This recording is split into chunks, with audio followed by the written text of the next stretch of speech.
Hello guys, welcome back to my YouTube channel. तो आज के वीडियो मेनली उन लोगों के लिए डेडिकेटेड है जो नीट के प्रिपरेशन छोड़ के बीएससी नर्सिंग में आए हैं। तो इस वीडियो में मैं 5 ऐसे बात बताऊंगी जो कि आपको ना कि आपको पास्ट यानी जो आप प्रिपरेशन फेज में थे उसको भूलने में, बल्कि आप नर्सिंग में अपना कैसे बेस्ट दे सकते हैं उस पर मैं बात करूँगी। क्योंकि इस फेज से खुद मैं गुजरी हूँ दोस्त। मैं भी नीट की प्रिपरेशन कर रही थी और उसके छोड़ने के बाद बीएससी नर्सिंग में आई। तो मैं फील की कि हमें आने के बाद भी हमें सेटिस्फेक्शन नहीं होता है, और हम तो पास्ट में ही रहते हैं कि नहीं यार हमें तो एमबीबीएस करना। और सबसे बड़ी जो गलती कर रहे होते हैं कि अपने प्रोफेशन को एमबीबीएस के सामने छोटा समझते हैं। उस पर हमारा ध्यान ही नहीं जाता कि हाँ अभी मेरे पास हम बीएससी नर्सिंग में आए हैं तो हम क्या कर सकते हैं। और आपको बिलीव करना होगा दोस्त कि बीएससी नर्सिंग में इतना स्कोप है कि आपको कभी भी पछताना नहीं पड़ेगा, आपको रिग्रेट फील नहीं होगा। लेकिन हाँ, आपको इसमें ही अपना बेस्ट देना होगा, अपने पास से मूव ऑन करना होगा। तो मैं इस वीडियो में 5 पॉइंट आपको बताऊंगी, जिसमें फर्स्ट है कि एक्सेप्ट इट। अब आपके साथ जो भी हुआ उसको आपको एक्सेप्ट करना है कि हाँ सबसे बड़ी बात कि हम जैसे ही नीट छोड़कर आते हैं बीएससी नर्सिंग में नाम तो लिखवा लेते हैं, चाहे आप गवर्नमेंट से हो या फिर प्राइवेट कॉलेज में नाम लिखवाए हो। लेकिन अभी होता ये है कि हम एक्सेप्ट नहीं कर पाते कि हमसे क्यों नहीं एमबीबीएस हो पाया। हम भी कर सकते थे। हम आने के बाद भी मेरा ध्यान वहीं पे रहता है। लेकिन ऐसा आपको नहीं करना है। आप ये सोचिए कि मेरा टाइम नहीं था, मेरा टाइम आएगा। क्योंकि ऐसा नहीं है दोस्त कि आपके प्रिपरेशन में कोई कमी होगा या फिर आप अपना मॉक टेस्ट नहीं दिए होंगे। हर चीज़ इंसान हर करता है। कुछ लोगों का तो चलो मानते हैं कि नहीं किए होंगे, लेकिन सब ऐसा बिल्कुल नहीं होते हैं। अब सीट इतना इतना कम है तो लोग चाह के भी हर कोई नहीं जा सकता है, चाहे कितना भी प्रिपरेशन कर ले। तो आपको एक्सेप्ट करना होगा और जो आपके पास है उस पर ध्यान देना होगा। कई लोग बीएससी नर्सिंग यार बहुत बड़ी बात है, कई लोग तो इसके लिए भी तरस रहे हैं कि हम भी बीएससी नर्सिंग करते। तो आपको इस पर ध्यान देना होगा। और सेकंड पॉइंट जो है हमारा है बिलीव इन योर सेल्फ। अपने आप पे आप भरोसा कीजिए, खुद पे भरोसा कीजिए। क्योंकि अभी आप जो नीट की प्रिपरेशन छोड़ के आए उसमें खुद पे आपको डाउट हो गया होगा कि ऐसा लगता है कि हम खुद डाउट करने लगते हैं। लोग का तो डाउट करेंगे ही, क्योंकि उनको कि इतना दिन से तैयारी कर रहा था इससे नहीं हो पाया। लेकिन आपको अपने आप पे नहीं डाउट करना है, क्योंकि अभी भी आपके पास बहुत ऊर्जा है और आप बहुत कुछ कर सकते हैं। बस आपको ध्यान देना होगा। आपको ये ध्यान देना होगा कि हाँ हम जो अभी मेरे पास है उस पर अपना बेस्ट, उसमें अपना बेस्ट कैसे दे सकते हैं और कैसे हम आगे बढ़ सकते हैं। एंड क्योंकि दोस्त देखिए, आप अपने आप पे भरोसा नहीं कीजिएगा तो कोई दूसरा आप पे क्यों भरोसा करेगा? क्यों? आप खुद। और एक चीज़ के चले जाने से ऐसा नहीं कि ज़िंदगी रुक जाती है। ज़िंदगी में उतार चढ़ाव आते हैं, लाइफ इज़ नॉट फेयर। आप खुद पे आप भरोसा कीजिए। और सच बता रहे, लाइफ में इतनी अपॉर्चुनिटी है कि आप ये सोचिए कि ये नहीं, एमबीबीएस नहीं तो कोई और सही, हम बीएससी नर्सिंग में अपना बेस्ट देंगे, अपना स्कोप बनाएंगे। एंड थर्ड पॉइंट है कि नोट कंपेयर अदर। सबसे बड़ी जो हमारे टूटने की वजह होती है वो है कि हम दूसरों से अपना कंपेयर करने लगते हैं। हम जैसे हमारे साथ कोई और दोस्त था, वो उसका हो गया और हमारा नहीं हो पाया। और कई बार तो ऐसा भी होता है कि वो उतना मेहनत नहीं कर रहा था जितना कि आप किए थे या फिर आप अपना बेस्ट दिए थे। तो आप ये सोचिए कि वो उसका टाइम था और ये जो भी है ये मेरा है, मेरा टाइम था, ये नहीं हो पाया, लेकिन अपना टाइम आएगा। क्योंकि दोस्त मैं इसका आप एक बहुत अच्छा एग्जांपल देती हूँ। क्योंकि जब मैं अपने मैं भी नीट की प्रिपरेशन जब कर रही थी तो मेरे एक टीचर थे, वो एक बहुत अच्छा बात बताए थे। और वो मेरे लाइफ में बहुत अभी भी याद करते हो तो बहुत अच्छा लगता है कि वो और उनके दोस्त ग्रेजुएशन कर रहे थे।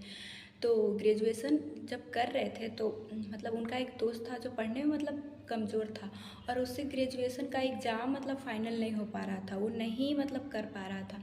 तो सर का कहना था कि जैसे तैसे करके वो उसका हेल्प किए और साथ दिए, और जैसे तैसे करके वो ग्रेजुएशन कंप्लीट किया। तो उस टाइम तो एकदम से वो डिप्रेस फील कर रहा था, या फिर जो भी था उसको लोग समझ रहे थे कि हाँ ये कुछ नहीं कर सकता। लेकिन सर का कहना था कि आगे चल के वो इतना बड़ा आदमी बना कि उसके शादी में चीफ मिनिस्टर आए थे। अब आप सोच सकते हैं कि लाइफ में कौन कहाँ जाएगा कोई नहीं जानता, लेकिन आप एक फेज की वजह से मतलब टूट जाएंगे तो ये तो बहुत बड़ी गलती कर रहे हैं आप खुद से। तो आपको कंपेयर दूसरों से नहीं करना है।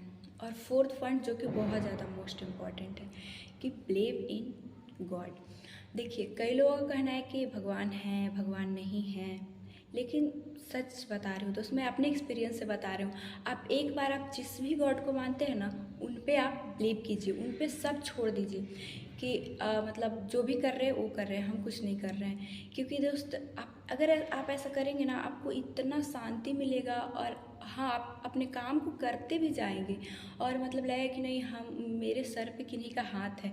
क्योंकि ऐसा गीता में भी लिखा है दोस्त कि मतलब जो भी हमारे जीवन में होता है, लाइफ में होता है, वो एक डिवाइन ऑर्डर में होता है। मतलब वो नेचुरल ऑर्डर में होता है कि आपके जीवन में क्या होना है, वो एक लिखा रहता है। देखिए, कई लोग बोले हैं कि इस पे विश्वास नहीं करना मतलब मैं भी इसमें ज़्यादा मतलब ये इंटरफेयर नहीं करना चाहती। मैं बस विश्वास करना चाहती कि हाँ ऐसा है और मैं करूँगी। तो आपको गॉड पे हो सके तो बिलीव आप कीजिए, बहुत शांति मिलती है दोस्त। एंड फिफ्थ जो कि लास्ट पॉइंट है और बहुत ज़्यादा इस पे आपको ध्यान देने की ज़रूरत है कि move on and focus on BSc nursing profession. क्योंकि बीएससी नर्सिंग प्रोफेशन में इतना सारा स्कोप है। सबसे पहला तो 2 स्कोप है कि अगर आप किसी का होता है कि हम मेडिकल फील्ड में नहीं जाना चाहते एंड अपना मतलब टीचिंग प्रोफेशन भी आपको पसंद है, तो आपको कुछ नहीं करना है। 2 साल का एमएससी नर्सिंग का कोर्स होता है, वो आप कंप्लीट करेंगे मतलब तो उसके बाद आप कोई भी मतलब नर्सिंग वाले बच्चों को पढ़ा सकते हो और जैसे जैसे आपके पास एक्सपीरियंस होगा आप किसी कॉलेज के प्रिंसिपल तक बन सकते हैं। लेकिन इसके लिए आपको पढ़ाई करना होगा। और ऐसे तो आप जानते हैं कि बीएससी नर्सिंग के बाद भी कंपटीशन बहुत ज़्यादा है और कॉम्पिटिटिव एग्ज़ाम आपको देना होगा। तो उसके लिए अब आप इस पर फोकस कीजिए एंड पास्ट को भूलिए, क्योंकि ये आपके जीवन में एक विष की तरह काम कर रहा है। और आप अगर इसको नहीं भूल पाएँ तो ये आपको मतलब आपके लाइफ के लिए बहुत बड़ा फिर से आप मिस्टेक कर रहे होंगे। आप अगर बीएससी नर्सिंग में आ गए हैं तो नॉर्सेट के लिए प्रिपरेशन कीजिए, जो कि अगर आप नॉर्सेट के लिए प्रिपरेशन करेंगे तो एम्स में आप नर्सिंग ऑफिसर बनिएगा। और सच में दोस्त, इतनी अच्छी सैलरी है मतलब कि आपके पास मतलब आज भी लोग नर्सिंग ऑफिसर को देखिएगा, उनका कार से चलना, उनके पास गाड़ी बंगला हर चीज़ मतलब बहुत अच्छा और बहुत अच्छा स्कोप है इसमें। वो मतलब उससे इतना अच्छा सैलरी मिलती है। अगर आप नर्सिंग ऑफिसर बनिएगा तो दूसरा ही ये रहता है, तो उसके लिए आपको एमसीक्यू पे फोकस करना होगा।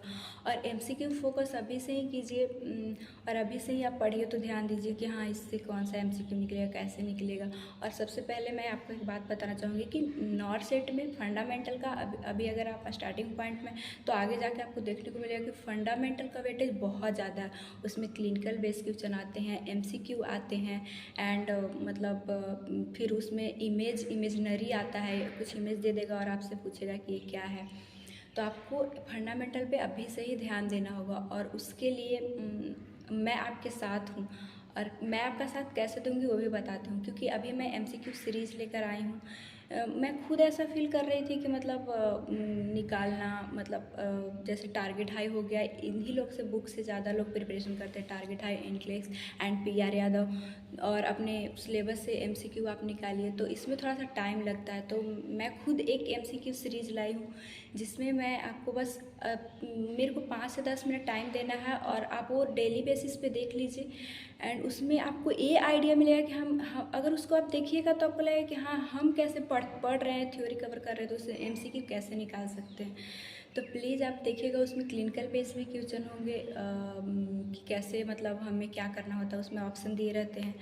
और इसलिए सबसे पहले मैं आपको ये बताना चाहती हूँ कि आपको मेरे चैनल को सब्सक्राइब करना होगा और नोटिफिकेशन बेल को ऑन करना होगा। इसलिए नहीं क्योंकि मेरा चैनल प्रमोट होगा, बल्कि इसलिए क्योंकि मेरा ये जो चैनल है उस पर मैं सिर्फ नर्सिंग से रिलेटेड वीडियो कि कब आपको क्या करना है, कैसे करना है, आपको गाइड भी करूँगी और आपको एनाटॉमी कैसे पढ़ना है या फिर एमसीक्यू कैसे प्रैक्टिस करना है उसके लिए मैं सीरीज़ भी लेके आई हूँ। और इम्पॉर्टेंट क्वेश्चन भी एनाटॉमी का मेरे चैनल पे मिलेगा। एंड इन एमएससी, फिर एमएससी को कैसे आप मतलब पढ़ेंगे, क्योंकि उसका भी वेटेज नॉर्सेट में बहुत ज़्यादा होता है। तो आप इन सब चीज़ों के लिए अपडेटेड रहने के लिए आप मेरे चैनल को सब्सक्राइब कर सकते हैं, और बहुत ज़्यादा ये हेल्पफुल रहेगा आपके लिए। एंड आज के लिए बस इतना ही, तो मिलेंगे नेक्स्ट वीडियो में। Thanks for watching.